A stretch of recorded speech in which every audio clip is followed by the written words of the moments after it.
Hey, welcome back everybody. It's Timothy here with Man Who Rocks. This is part 3 of our limited set review of Guilds of Ravnica. This time, we're going to be looking at Golgari, which is usually the Graveyard Matters archetype or guild in the Ravnica sets, has been before, and it will be this time.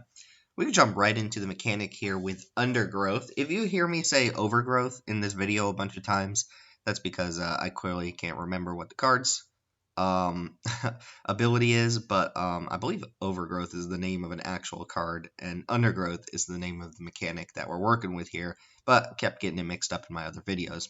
Anyway, Undergrowth is a mechanic that cares about the number of creatures in your graveyard. Undergrowth by itself doesn't mean anything, it's an ability, so if I were to write just Undergrowth on a card and not have an explanation or reminder text or any sort of text to go along with it, it wouldn't mean anything.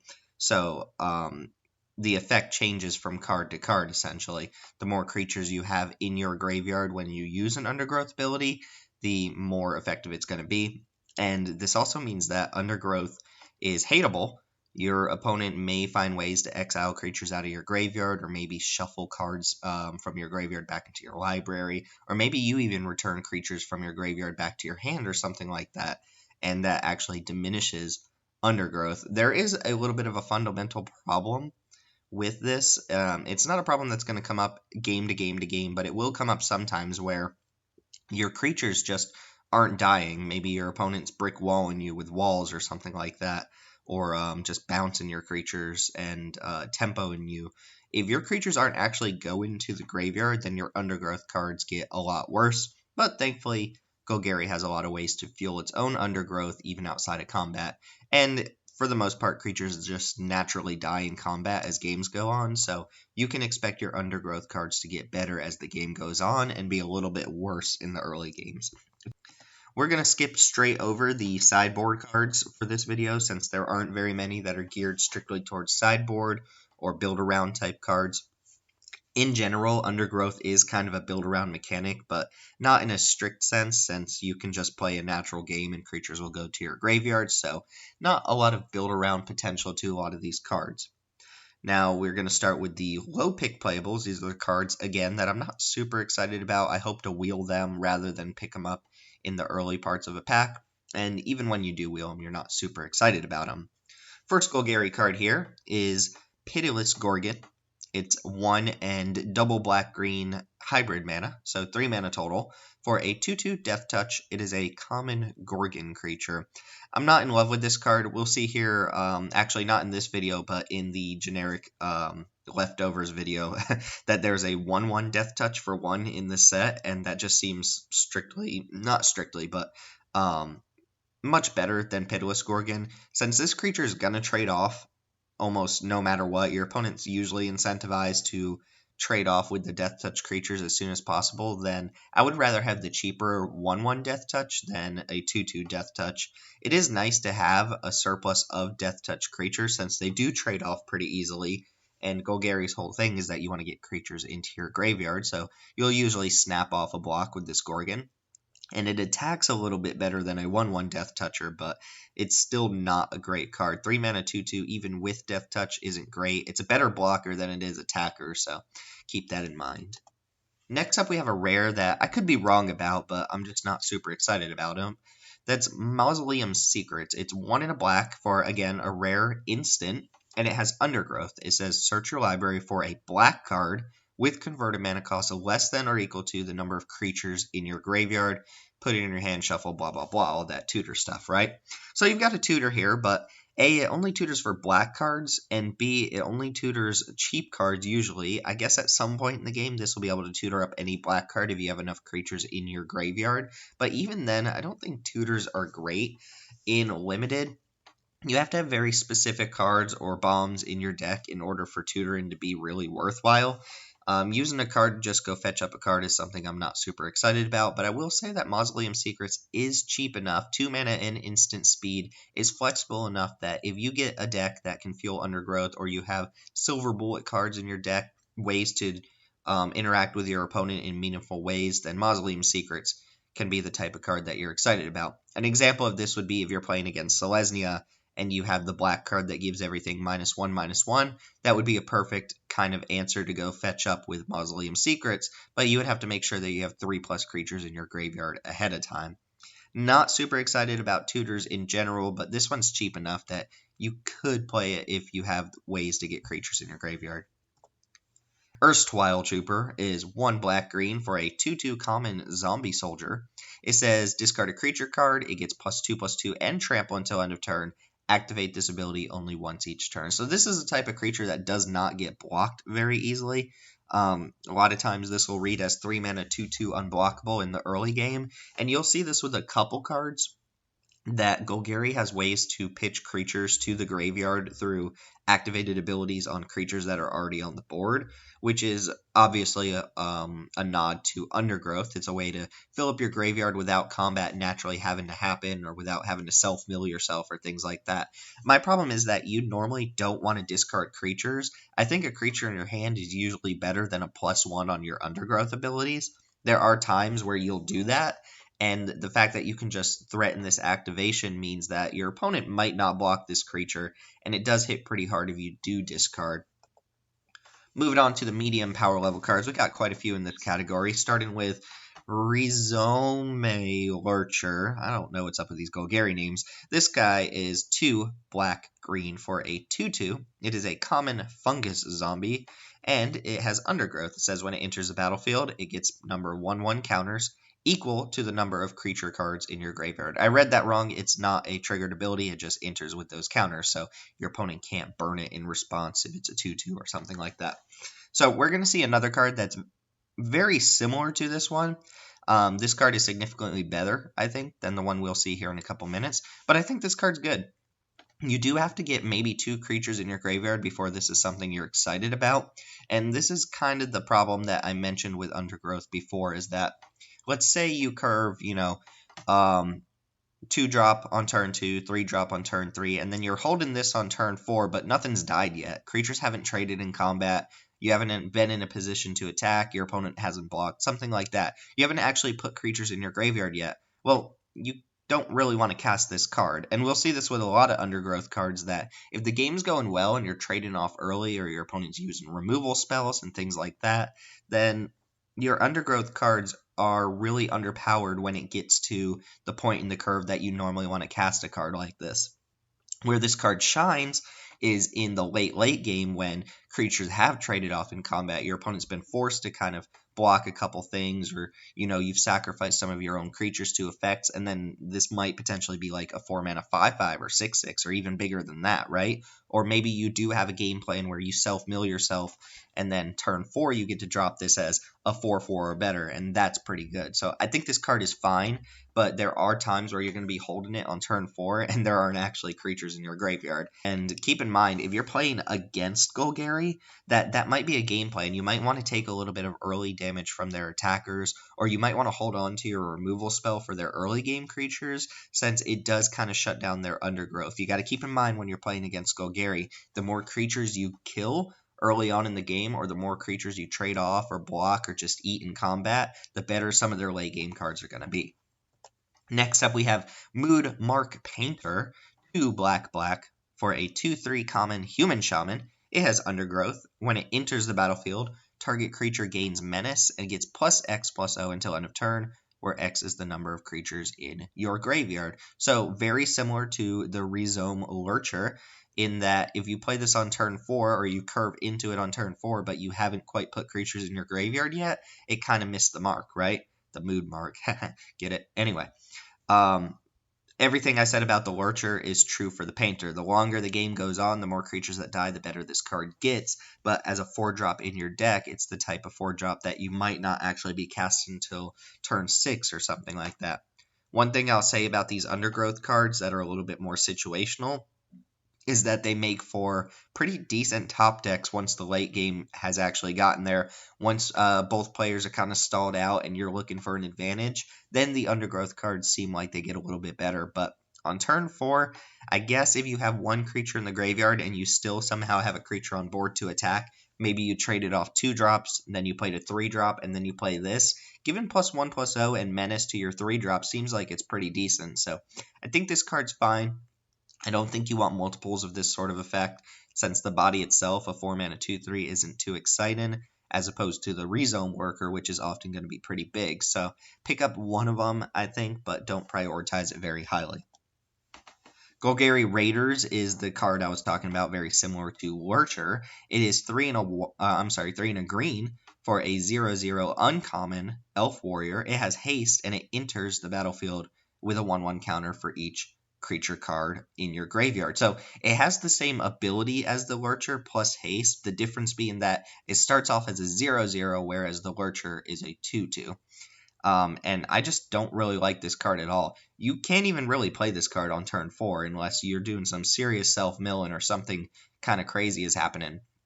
Even if 2 creatures have died by the time you get to turn 4 somehow, or maybe you've put 2 creatures in your graveyard, you're not going to want to play a 4-mana 2/2 haste. Obviously, if you have a bunch of creatures in your graveyard, this card's quite absurd. It can come down as a 4-mana 5/5, 6/6 haste, or in the late game, even bigger than that, Again, Undergrowth gets way better the longer the game goes on. So Raiders is not really a 4-drop that you're looking to cast on turn 4. And you notice the theme here. Everything on the screen is a 4-mana Undergrowth card that you're not really casting on turn 4 too often, right? Golgari is a little bit weird in that the curve is going to be kind of odd. You're not always going to cast your cards on curve. You might have to do a couple shenanigans and stuff like that to get your cards really to the power level you want. And Undergrowth is a little bit easy to play around. Even if you don't know the specific Undergrowth cards your opponent has, you do know that there are times where if they're just sending in random attacks or they're more than willing to trade off creatures, that they're probably trying to grow their Undergrowth cards. We have Swarm Guildmage. Kind of sad to put a Guildmage in the medium power level category, but I'm not super excited about this one. It is black-green for a 2/2 uncommon Elf Shaman, and its first ability is 4 and a black, tap it. Creatures you control get +1/+0 and gain Menace until end of turn. The second ability is 1 and a green, tap it, you gain 2 life. So I really like the combination of abilities here. I like when the guild mages do 2 very separate things. We've already seen this with the other guild mages. The red one was a tapper and also a burn spell mixed into one, and those are 2 really kind of non-bow abilities that don't really do much with each other, but give you functionality for different situations, and that's the same thing you have here. If you have 2 mana floating around and you're not attacking or the board's stalled out, then yeah, gaining 2 life is pretty decent.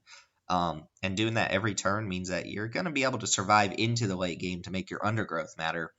The first ability is a little odd, but it's probably a little stronger than I'm giving credit for. It's just 5 mana and tapping down a creature is a lot, especially since you don't normally want to tap your creatures when you're given a menace. You want to get in there.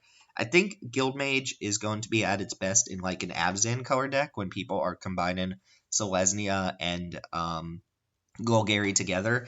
And the reason I say that is because Selesnya tends to have a lot of token generation, and that sweep in +1/+0 and menace is great on a board full of tokens.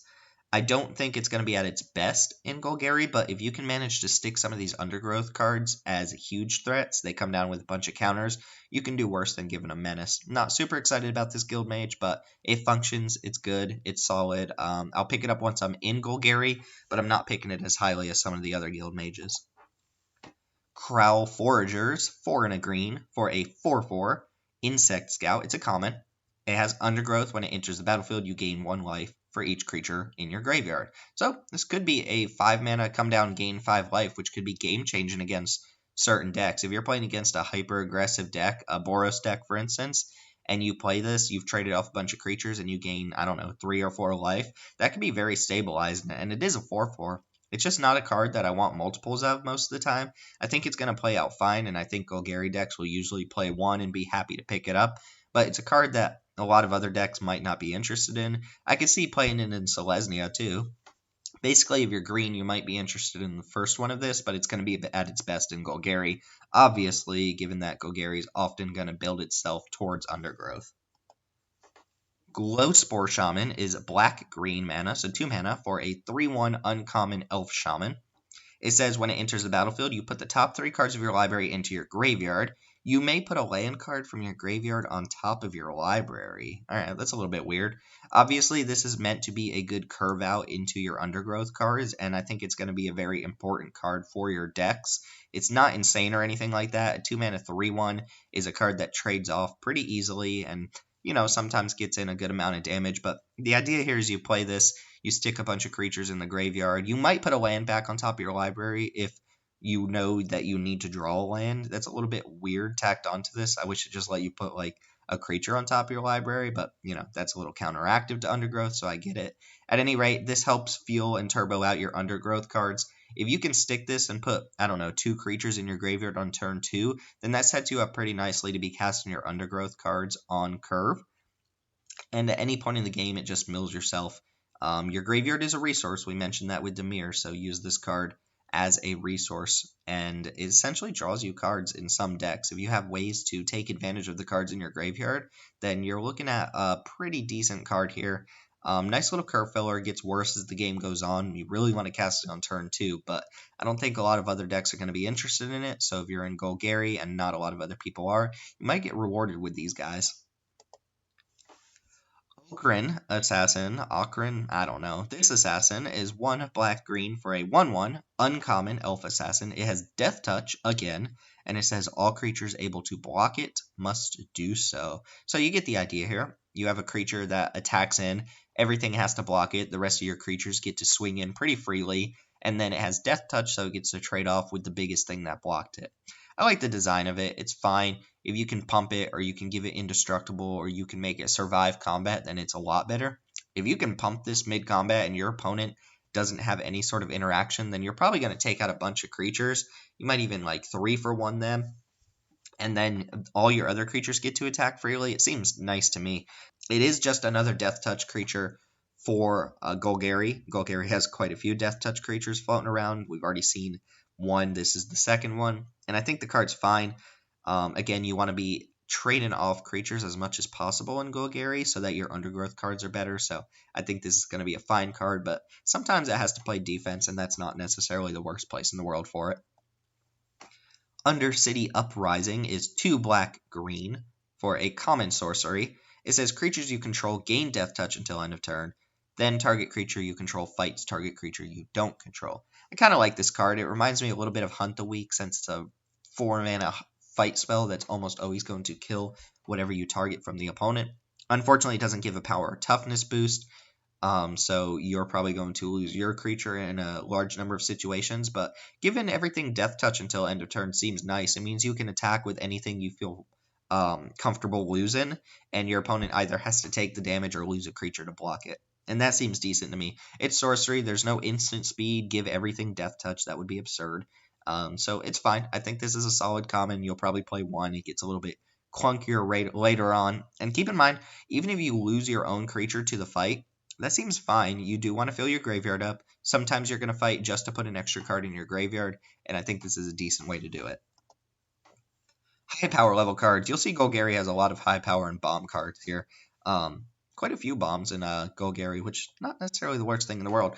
First high power card I want to talk about is Hatchery Spider. This is 5 green for a 5/7 rare spider. It has reach, and it has Undergrowth. It says when you cast this spell, that's a cast trigger, not an ETB trigger, you reveal the top X cards of your library, where X is the number of creatures in your graveyard. You can put a green permanent with converted mana cost X or less from among them onto the battlefield. Put the rest onto the bottom of your library in a random order. So kind of a Genesis Hydra type effect. This is the type of card that you want a lot of creatures in your graveyard before you cast it. If you cast this and you only have 3 creatures in your graveyard, you get to look at 3 cards. But let's say the only card in that pile is a 4-mana card, you won't be able to cast it. The card you choose to cast has to be green, it has to be a permanent, it has to have a mana cost equal to or less than the number of creatures in your graveyard. So I think this has a significant chance of breaking some amount of the time, depending on how the game has gone up to the point where you're casting your 7-mana spell. But at the very worst, you are getting a 5/7 reach, which is just a huge blocker for basically anything in the format. It's going to shut down flyers, it's going to sit back on defense for a while, and most of the time it'll net you an extra card, which could be pretty sweet. if you cast this when you have a ton of creatures in your graveyard, you basically get to dig like the top 5, 6, 7 cards of your graveyard for a green permanent. That seems pretty good to me. So nice little 2-for-1. I don't think it's quite a bomb since the ability can brick, and it is 7 mana, which is expensive. There's not really a stat reduction or a cost reduction to this card like there are some of the other cards in this format. And with all that being said, I think that makes for a fine, decent card that I'm pretty happy to first pick if there's not much else in the pack. Necrotic Wound is a single black mana for an uncommon instant. It says, Undergrowth, target creature gets -X till end of turn, where X is the number of creatures in your graveyard, and it exiles that creature if it dies. So Necrotic Wound is a pretty good removal spell, but has all of the same problems I've already harped on about Undergrowth, that if creatures haven't been dying up to the point where you really need to cast this, then Necrotic Wound is going to lose a lot of its value. For instance, you can't just hold this up on turn 2 and expect to be able to kill your opponent's 2-drop if you haven't put anything in the graveyard. It's a removal spell that gets better as the game goes on, blah blah blah. Everything I've already said about Undergrowth applies to this card, but once you have Undergrowth cards in your draft pile, you know that you prioritize ways to get things into your graveyard. It's also the type of card you can play around. If you suspect that your opponent has it, then you can always keep track of how many creatures are in your opponent's graveyards and adjust the creatures that you're casting based on whether or not you think they have this. Harpooner seems like a really strong uncommon to me. It's 1 and a green for a 3/2 uncommon insect warrior, and it has a weird combination of abilities. So it has reach, and then it also has Undergrowth. When it enters the battlefield, you choose one target creature You choose a target creature with flying that you don't control. So you choose an opponent's flying creature. The Harpooner gets +X+0 until end of turn, where X is the number of creatures in your graveyard, and then you may have the Harpooner fight the creature that you chose, the flyer. So this is just a solid body. 2 mana 3/2 is a card that I'm almost always excited to play. It's the type of card your opponent wants to kill, or else it beats you down, and whenever your opponent wants to kill your cards in Golgari, that's probably good for you. Exchange and removal spells for early game creatures is kind of the game plan you want for Undergrowth, so I like the design of the card as far as stats go, and then you can just use it as a fight spell for flyers. And if your opponent happens to have a flyer that you don't necessarily want to trade for with a fight, you can just leave it back on defense with reach or just block one of their ground creatures. This is one of the highest statted creatures in the entire set as far as power and toughness go to mana cost, so I think this card is going to play out quite well. And it's just a silver bullet for flyers. There are not a lot of not a lot of flyers that are going to survive this ability in the first place, so you can use it as a sorcery speed plummet, which isn't bad since it puts a creature in your graveyard in the first place. Next we have Molder Hulk. This is 7 black-green, 9 mana for a 6/6 uncommon fungus zombie, and it has Undergrowth. This spell costs 1 less to cast for each creature in your graveyard. Also, when it enters the battlefield, you may return a land card from your graveyard to the battlefield. I think the card is just good on stats alone. Obviously, if you have no cards in your graveyard, then you're never casting this. It doesn't have trample, so a 6/6 isn't the most impressive thing in the world. But if you can fill up your graveyard, maybe you're playing a turbo mill deck of some sort that's really designed to fill up your own graveyard, this card could be brutal. I don't know exactly how early you can get this down, but it seems like turn 5, 6 is pretty decent, and that's when you want to be casting your 6/6s anyway. Also, if the game goes long enough that you can just cast this for black-green or maybe 3 mana instead of the whole 9 mana, then you could probably double spell in the same turn, and being able to cast a cheap 6/6 is no joke. I think Golgari Finebroker is black, green, so this is our Gravedigger. Finebroker is 4 mana 3/4, uncommon Elf Shaman. When it enters the battlefield, return target permanent card from your graveyard to your hand. So yeah, a Gravedigger type effect, a little bit better than that, since you can get back lands, I don't know, a Planeswalker that died. You can get back any type of permanent back to your hand.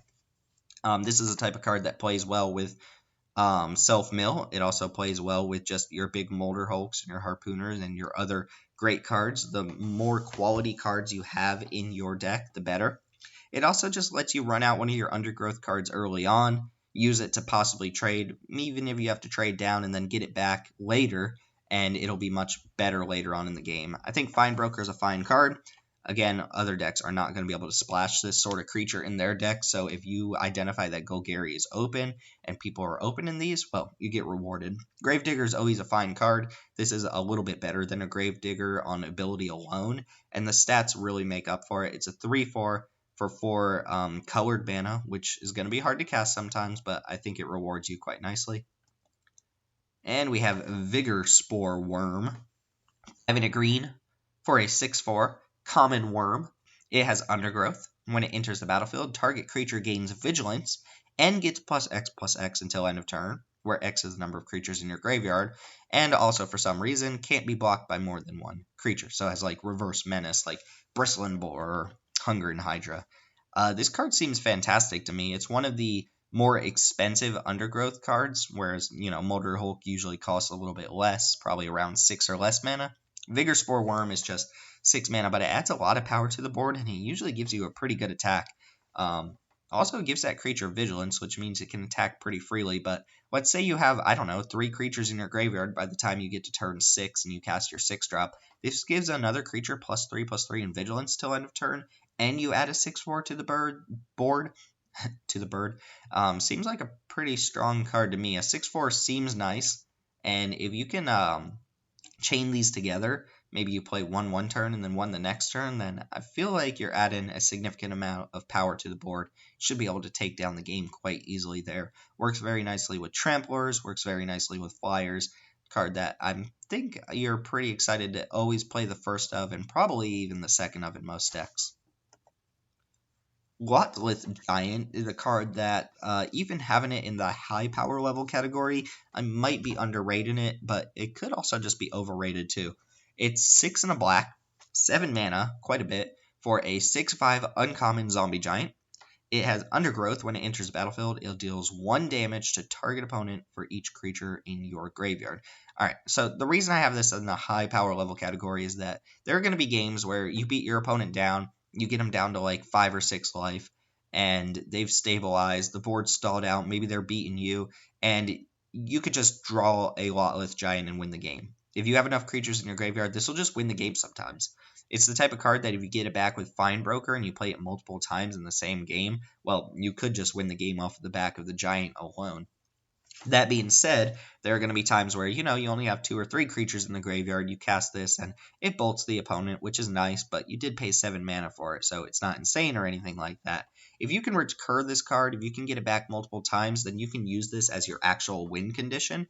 I like that this is an uncommon that you can use as a win condition in your Undergrowth or your just generic Golgari decks in general. And there are going to be times where you do get your opponent down to a low life total, and they're going to have their fingers crossed saying, please don't draw a Lotlith Giant, please don't draw a Lotlith Giant. And sometimes you draw it and you just kill them out of nowhere.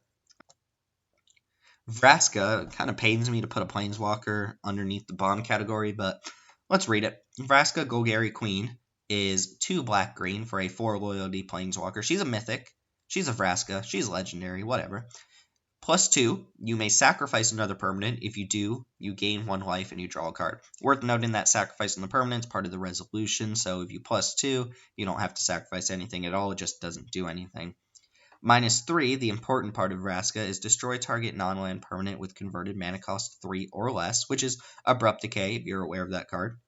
And then the -9, which we don't care too much about, says you get an emblem with whenever a creature you control deals combat damage to a player, that player loses the game. So essentially, if you -9, then you kill your opponent next time you deal combat damage to them. Kind of cool, right? But -9 is quite a bit. You've got to plus this 3 times and then have Vraska still survive to -9. Not happening. And even then, the -3 is probably what you're using on Vraska. So the reason I say this is a high power level card and not even worse than that is because the -3 is often going to just kill a creature or kill a problematic permanent. Could hit an enchantment or an artifact like that. Maybe hit your opponent's locket or something along those lines and just set them back on mana or mana fixin'. If you play this on turn 4, I think it's quite solid. If you're on the play and maybe you play a 3-drop, your opponent plays a 3-drop, and then you play Golgari Queen on turn 4, you pop their 3-drop and you start attacking with yours. That seems pretty good. The +2 is a little bit wonky since you're not often going to want to sacrifice permanents, but it does mean if you draw Braska in the later game, you can use lands to kind of cycle into other cards and gain a little bit of life. You can sacrifice any permanent, so sacrificing a creature, sacrificing a land, sacrificing a token, whatever you want to do. Might even be better in Selesnya, where you're probably going to have a lot more creatures that you want to sacrifice through token generation. So I can see this being a lot better in the guild that it's not necessarily designed for. But I do think the +2 is kind of weak. I think the -3 is narrow, and I think the -9 is a little bit of a pipe dream since you're going to -3 most of the time anyways. And even though this can be a functional removal spell for a low mana cost creature, I don't think it's quite bomb level. And that brings us to cards that I do think are actual bomb level, starting with Izani, I don't know. Thousand Eyes, 2 black, black, green, green, 6 mana total for a 2/3. Ooh, 6 mana 2/3, love it. Rare, legendary, Elf Shaman. Has Undergrowth. When it enters the battlefield, create a 1/1 black and green insect for each creature in your graveyard. Also, you may pay black and a green and sack a creature to gain 1 life and draw a card. I like this card quite a bit. The design of it reminds me a lot of Lena, Selfless Champion from M19, where it rewards you for just playing out a bunch of creatures. This one's a little different since it rewards you more for playing creatures in your graveyard than it does for having creatures on board, but you get the idea. It makes tokens equal to the number of creatures that you care about. And Izoni is a nice little top-end Undergrowth champion for these decks. I think if you make 2 tokens off of this, then you can justify playing it. 6 mana for essentially 4 or 5 worth of stats across 3 bodies seems fine to me. And if you make 3 or more tokens, I think this card gets to busted territory. If you ever make more than 4 tokens, like, game over opponent. Plus, it has the ability to turn those tokens into card draw and extra life, which is nice. It's a sacrifice outlet. Put creatures in your graveyard. You do have to get your Undergrowth pretty high before you cast this, but that shouldn't be too hard to do. And I think this card pays you off quite nicely. I like it. I think it's really good. And I think it's the type of card that even though the mana cost is really restrictive, that I'm happy first picking it.